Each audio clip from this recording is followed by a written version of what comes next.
The mist clung to the Whispering Marshes like a damp, gray shroud long after sunset. Finn, his boots heavy with mud and his spirit heavier with weariness, knew he'd taken a wrong turn hours ago. The ancient map was useless in the thickening gloom, and the familiar constellations were swallowed by low, shifting clouds. A deep loneliness settled over him, colder than the marsh air.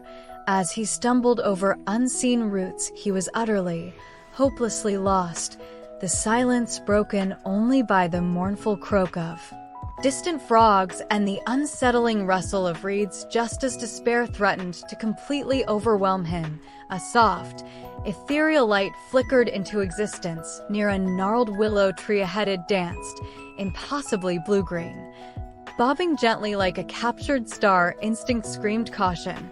Every tale warned of marsh lights luring fools to watery graves, yet this light felt different. It pulsed with a warmth that seemed to cut through the chill, an inviting, almost playful shimmer. Exhaustion battling ancient fear, Finn felt an inexplicable pull, a gentle urging in his chest that felt less like enchantment and more like hope against his better judgment.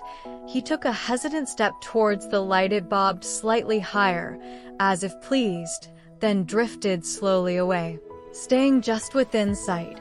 Weaving through the skeletal trees, it led him not deeper into sucking bog, but onto a firmer, hidden path veering away from the treacherous water's edge. For what felt like an age, Finn followed the spectral guide. The oppressive marshland gradually gave way to denser woodland, the air sweetening with the scent of pine needles and damp earth. The wisp moved with patient grace, pausing whenever Finn lagged, its light casting long, dancing shadows on moss-covered stones and ancient tree trunks. The profound silence of the marsh was replaced by the comforting symphony of crickets and the soft sigh of wind in the branches high above. The gnawing fear in Finnero's gut slowly unclenched, replaced by a dawning sense of wonder and profound curiosity. Where could this benevolent spirit possibly be leading him?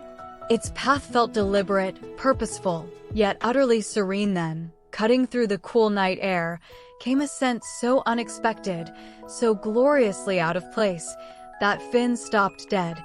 The unmistakable, rich aroma of waffle cones baking. A moment later, warm, golden light spilled from between the trees ahead, outlining a charming, slightly crooked little building. Finn emerged into a small clearing. His eyes widening. Before him stood an ice cream shop, its windows glowing invitingly, paint peeling in a friendly way. A worn sign above the door depicting a cheerful, old-fashioned Sunday. The willow euro.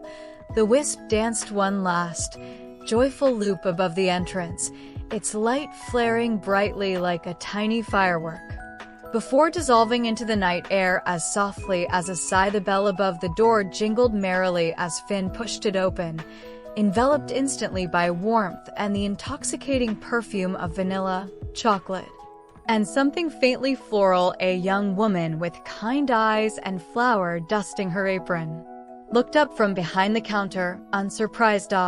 She smiled, her voice warm as honey.